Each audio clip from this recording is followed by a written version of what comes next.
and welcome, Virtual Space Hero community, to yet another live show about hybrid work, remote leadership, and virtual learning. Today, we're diving into one of the topics that we have been discussing in the past years from many different angles already. We talk about communication. We do know that communication, of course, is an essential part of any team, of any organization. But we also do know that, particularly in the past years, there has been a huge discussion about asynchronous and synchronous communication. And when we talk about synchronous communication, meaning communication that happens at the same time through whatever channel it is, we also have to distinguish between whether it's hybrid, a hybrid meeting, it is a virtual meeting, online meeting, or it is an on site meeting. And I'm really excited because there are a few meeting scientists, meeting innovators that I've been following throughout my journey in future of work and new ways of working in the past years. And one of them today is here with me. And we're going to discuss how to know when it's best to meet in person. And with this, I'm happy to welcome on the Virtual Space Hero LinkedIn Live stage, Elise Keith, the CEO from Lucid Meetings. Hi, how are you? I'm good. Hi, Elise. How are you doing? I'm good. So happy to be here. Let's meet virtually and talk about meeting in person. That sounds like fun. Absolutely, absolutely. Elise, well, there are many people following your work for the past years. I know that you've been in the business for many, many years, looking at meetings in particular, whether they are on-site, online, or hybrid, which has been a huge discussion in the past years. Elise, Lucid Meetings, what are you exactly doing, and how did you get into the meeting business? So I got into the meeting business. Golly, I started this work 15 years ago in another company when I found that in our small cohesive team, we had trouble making decisions. We had trouble agreeing on things. We had trouble getting work done, even on small things. You know, what color should our logo be? What should we be doing for lunch? The little conversations that you think should be no brainers were eating up enormous amounts of time. And in that company, I also had the opportunity to work with international committees. And the way the international committees worked was first online and then coming together.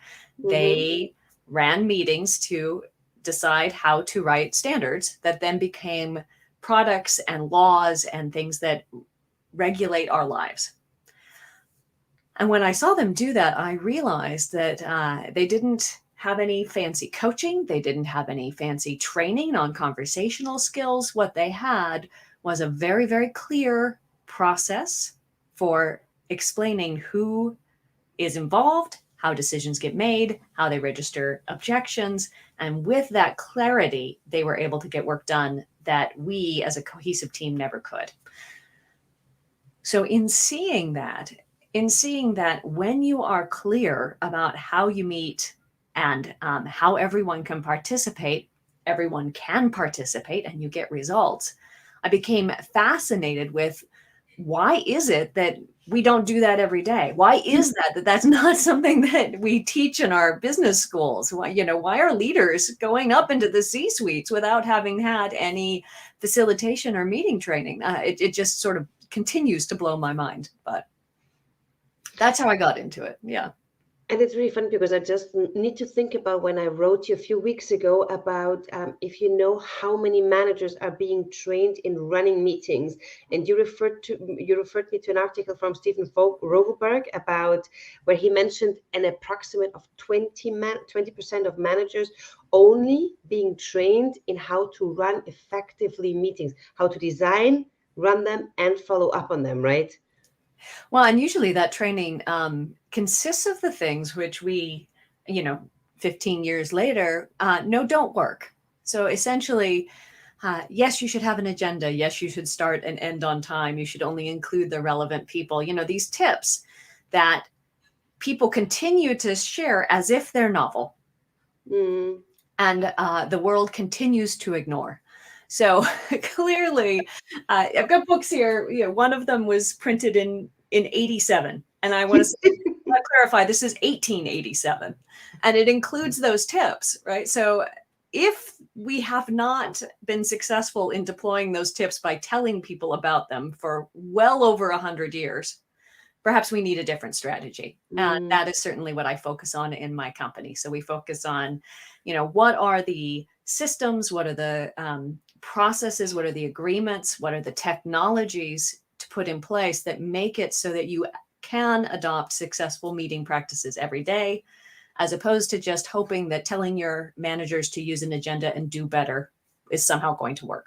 And to all of you out there watching now live or listening to the conversation later on, check out lucidmeetings.com, also the blog.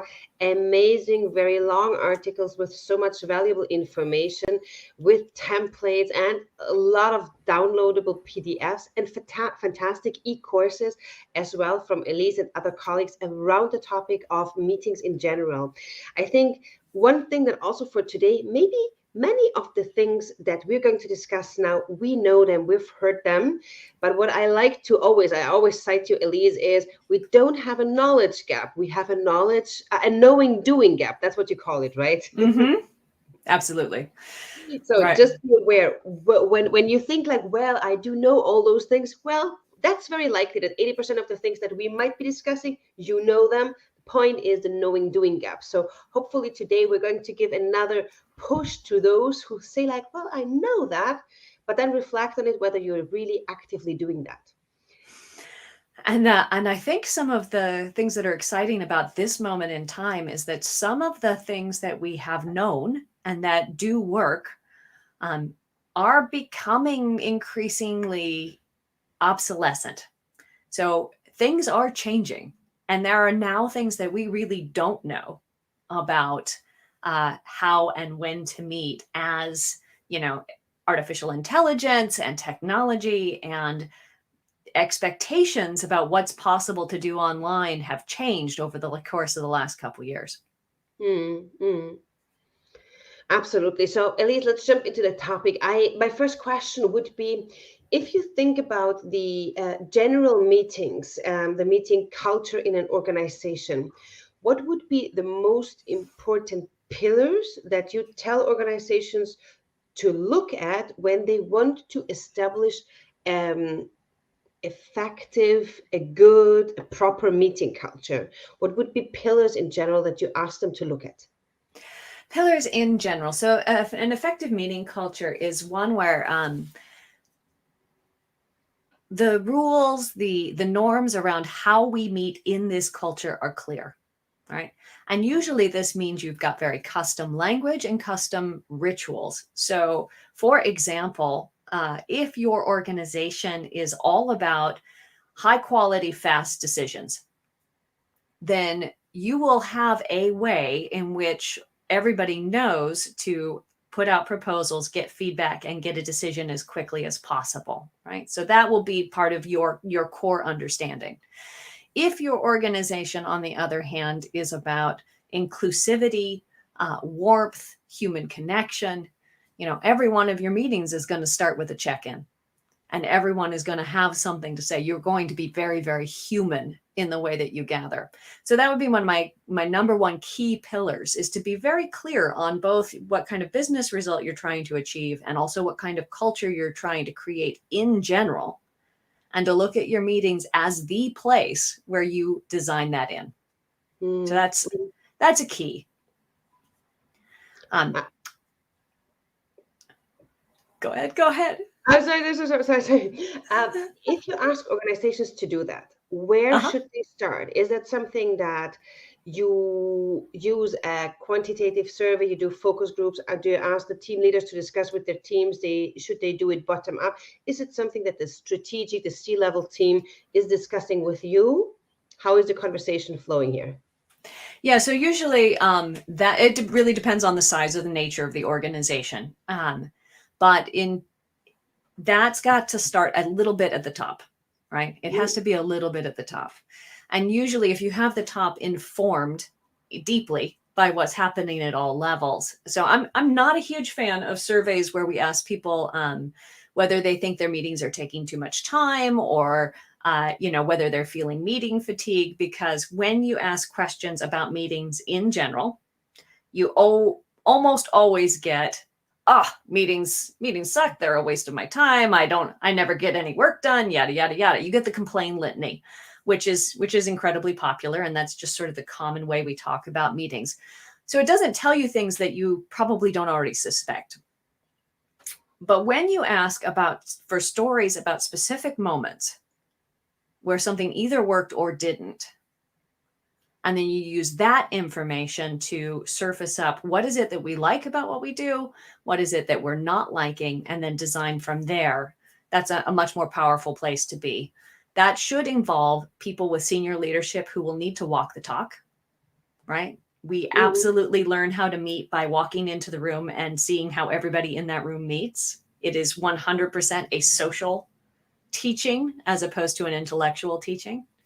So it must be those top folks who will model and set the tone, but it should also include people at any level who are enthusiastic about the opportunity to design some meetings, because it's a special sort of interest that gets somebody excited about figuring out how to gather their teams in ways that are wonderful for everyone. If you look now at the question, the core question that we're going to discuss is how to best know when to meet in person. In general, if there is a rule of thumb, how would you say should be let's say the ratio between synchronous and asynchronous communication in an organization, if it's possible to break it down to a little bit of a ratio? Yeah, I don't have an answer for that in general. I do have answers for that when you look at different kinds of work, right? So you can look at workplaces that are largely doing online technology in highly predictable ways. For example, we have a very clear roadmap. We're doing support. We're doing, minor improvements or maintenance on something. Those teams often really don't need to meet very often. Their work is transactional. So anytime the work is transactional, the meeting frequency and the need to meet in person is very, very low. When you are a team dealing with within complex adaptive circumstances, you're dealing with real people, you're dealing in situations that change frequently, you're dealing with things where right answers are not clear ever. That is a team that should be as co-located as they can be, and meeting with high frequency. And when we think now about the changes that have been happening in the past year, so when we talk about synchronous communication, we talk about online on-site meetings, we talk about hybrid meetings. What is your feeling when you look at how the market and organizations develop?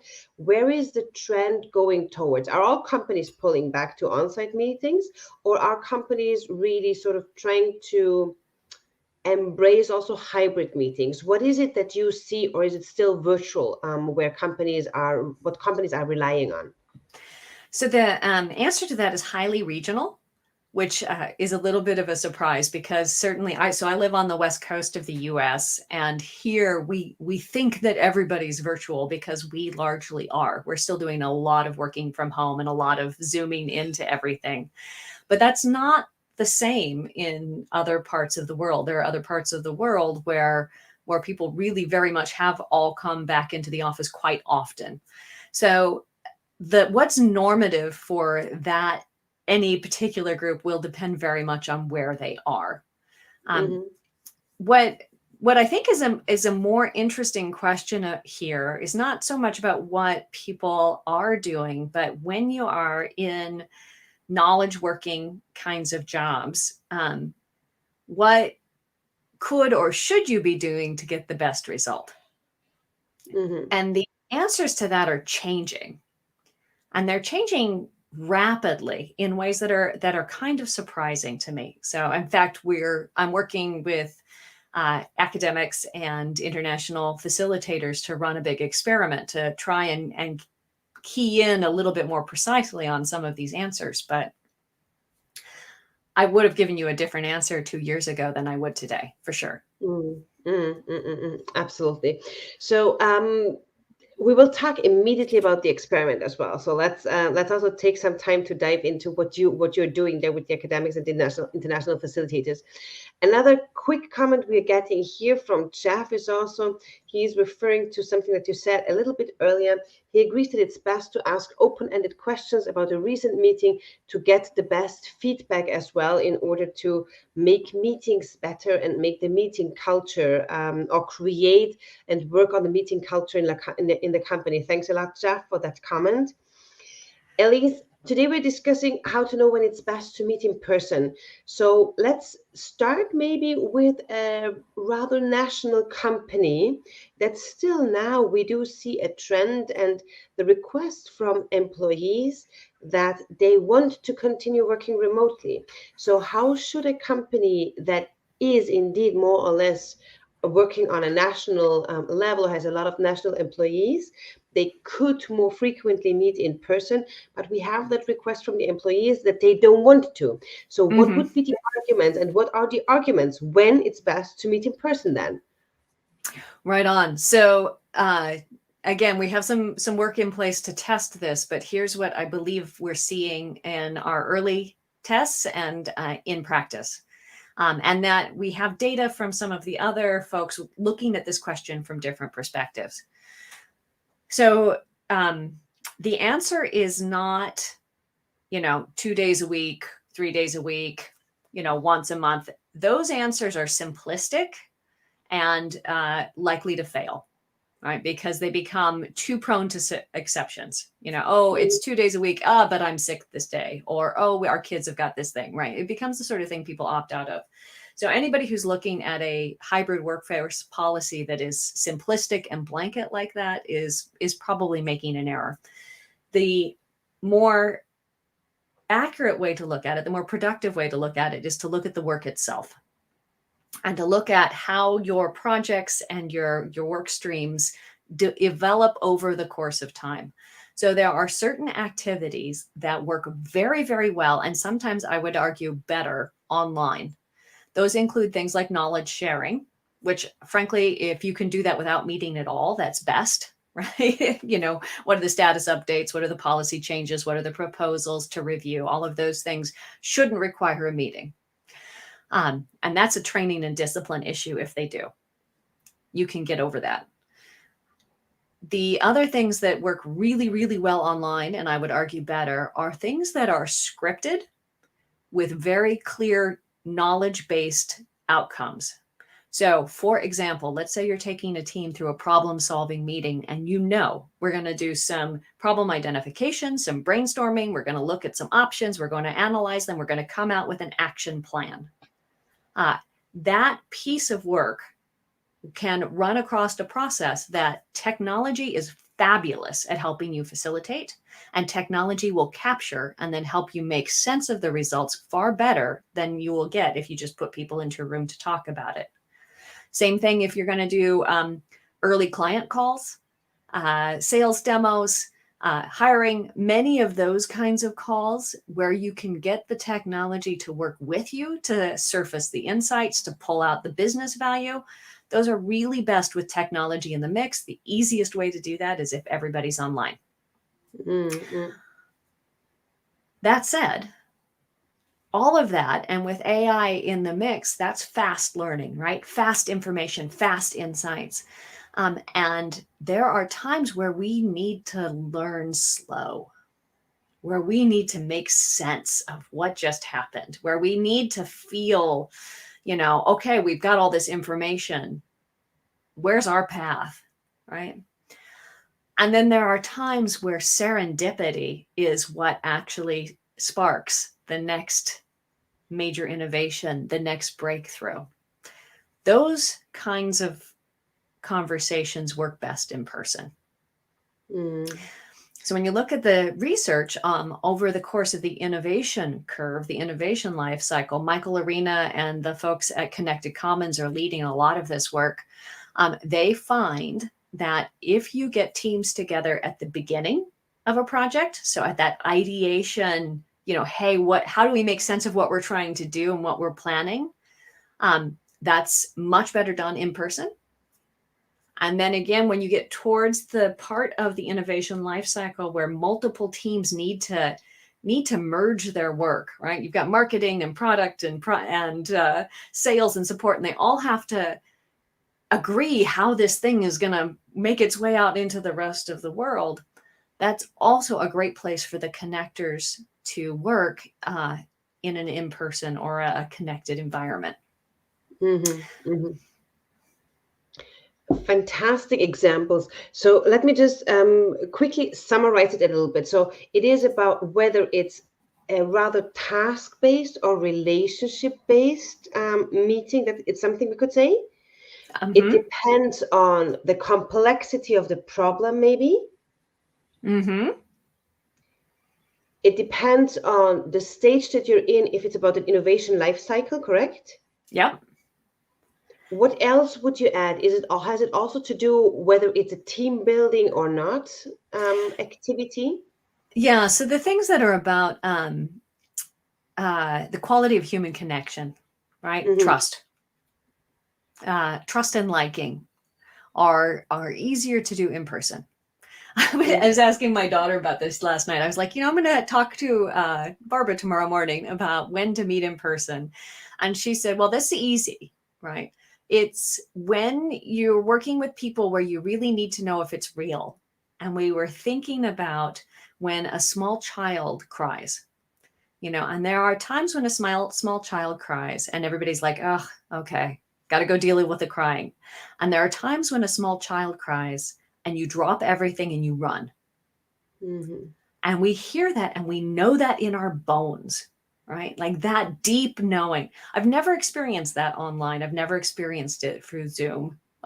There's something about proximity that helps us with those kinds of deep knowing. And her example was, yes, and also if you're trying to catch a murderer, because you can see if they fidget. Whereas online, they can just turn the video off. And while I don't do that at work very often, there are times where we're trying to have an uncomfortable conversation. Mm-hmm. Or maybe a conversation where I think it's a really great opportunity. I am so excited. I am so far out there and I really want the group to come with me. Are they? Can they feel that? Can I adjust my enthusiasm and expectations based on the fact that maybe they don't? Those kinds of moments where we allow the time for the human to take place and we don't need to march to the business agenda quite in the same way are the moments where we should be together. Let me ask you a question here, because I'm always wondering, and I do know that many are recommending that if it's an uncomfortable conversation, a conflict conversation, whatever, it's best to do it in person. And I'm wondering whether there couldn't be also an argument that sometimes and some people might feel more comfortable even doing it online. I agree. I mean, I don't think conflict is necessarily the best thing to do in person at all. Yeah. I think when you're unsure and you have the time and you wish to preserve the relationship, then you should be in person if you can. Preserve or build. But if let's say we have got a conversation about a performance challenge, or perhaps we need to lay somebody off or whatever, those conversations tend to be highly scripted. They tend to be the kinds of conversations that have a business result. They tend to have sort of a fixed limited amount of time to them. And you need, both parties tend to appreciate a little bit of safety, which is created by distance. Right? Those are scary conversations for the manager often, and unpleasant conversations for the recipient. And neither one of them wants to have to, do the perp walk out of the building because they just had this terrible conversation. So I am not a huge fan of, and I'm also not a huge fan if it's an in-person, interpersonal conflict of waiting, letting it fester until you get that right moment where you come back into the room. But then most people don't ask me to design those They ask me to do the team meetings and the decisions and things like that. So please defer to the greater wisdom of whoever your coach is on this one. Absolutely, great point. And if you think now about the teams that you're working with, the organizations that are your clients, and about their cultures and how they embrace meetings on site. Do you see what is the change that you're seeing over the past maybe 10, 15 years? And particularly also now looking at the last 3 years, right? What's happened? One thing that I've seen, some people are loving it, right? They're back in and they're like, oh my gosh, it's so great to see you. I'm so glad to be here for a bit. And then it frazzles a little bit after that novelty of re-emerging has gone away. I am seeing more people encounter people who no longer do people, right? Like they will say, yeah, I don't come back in again. I've moved. I've sold my car. I'm not going to play. So that's new. That bit where somebody just declares themselves not to be somebody who goes around other people, and trying to figure out how to navigate that from a workforce perspective is something that I had not seen before. So that's definitely a change. Mm. Most of the people I'm working with are still doing largely hybrid or remote meetings. Mm-hmm, mm-hmm. And let me just ask as a last question, as an outlook question as well. You were mentioning hybrid meetings, and I also mentioned it at the beginning. How do you see the trend in the various industry across the companies that you're working with? How do you see that going? Are organizations really investing, taking it for serious, hybrid meetings? Do they know what the terminology, the term refers to? Or is it something that we as meeting enthusiasts like to talk about? What I'm seeing is that most people know what the word means. So they understand that means some people are co-located and some people are remote. The investment in ways to do it better is lagging. I think some of that is that the tooling is really changing pretty dramatically, quite quickly, and just now coming into play. So some of what Logitech's doing with their new cameras, the way Owl has shifted their cameras in front of the room things, some of that tech is making hybrid much more feasible than it was 6 months ago, a year ago, and it isn't deployed yet. It's just not broadly out there yet. So without that in place, hybrid meetings tend to be very awkward. They're very logistically heavy.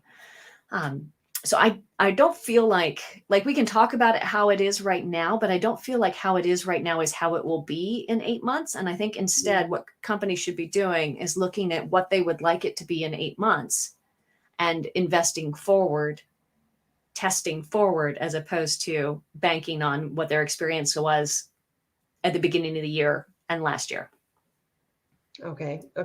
That's interesting because I just had a conversation also with my marketing team and the SEO expert who is working on a landing page about hybrid meetings. She told me in German, at least, it is very difficult to find out the proper keywords that people are using because there is very few people who are using hybride meetings in German to look for content. So it's like understandable that people apparently still use rather virtual meetings, but not yet consider diving into the topic of hybrid meetings. Yeah, I mean, so far it's been kind of an exception. It's the thing we have to do because somebody didn't show up, as opposed to the thing that we do on purpose with design. Yeah. And partially because the design was really, really hard to do well. That's again, though, that is changing. And something we're going to test in this big experiment. So if anybody is listening and wants to find out for these things, how this works for you in your environment, we are running an experiment where we explicitly have teams do some creative problem solving meetings, and we compare what results they get in person, in a hybrid meeting, and in an entirely online meeting. And in fact, if you work for an organization where you might be able to test across all of those environments, we would be thrilled to have you come and have us help you learn for yourself how your teams work best in your environments. Because as we have mentioned many times, it really, really, really does depend on the nature of your people, the nature of your work, and frankly, how cool your meeting room is on which one of these is going to work best for you. And this is a fantastic point. I'm dropping the link immediately here for all of you. I definitely encourage you to check out Elise's profile as well on LinkedIn, connect with her. And here we have newrulesforwork.com. Check out the experiment Elise and her team and colleagues from across the globe are running. And don't miss to follow Elise to really see also what is the outcome of that in order to learn for your future online, on-site, or hybrid meeting practices, right, Elise? When can we expect the results? Well, we're aiming for October, and it depends on how many of you get ready to come in and help us experiment. We would love to run this with 500 different teams, 500 people running this complex meeting. A terrific experiment, really great. So everybody out there, I will be sharing that also the link again afterwards in the conversation of this LinkedIn Live so that you're able to definitely click on it and don't miss the chance to participate. Elise, to you, a very, very big thank you again for making space in your calendar that early in the morning and also for sharing so generously your knowledge about meetings with our community. Thank you so much for being here. And I have a virtual cocktail prepared for you backstage. I'll be there with you in a minute. Thank you. Thank you very much, Virtual Space Hero community. You have the link still here, newrulesforwork.com. So don't miss to check it out. Connect with Elise Keith, CEO from Lucid Meeting, also on LinkedIn in order to get the best content and the scientific, empirically based content also about meeting practices. And don't forget to check out the webpage on virtualspacehero.com. We have the lineup of all LinkedIn Live guests until the end of June online. More conversations with international experts around hybrid work, remote leadership, and virtual learning are expecting you. And with that, I'm leaving you and I'm wishing you a beautiful morning, afternoon, or good night. And don't forget to become a virtual space hero. Bye.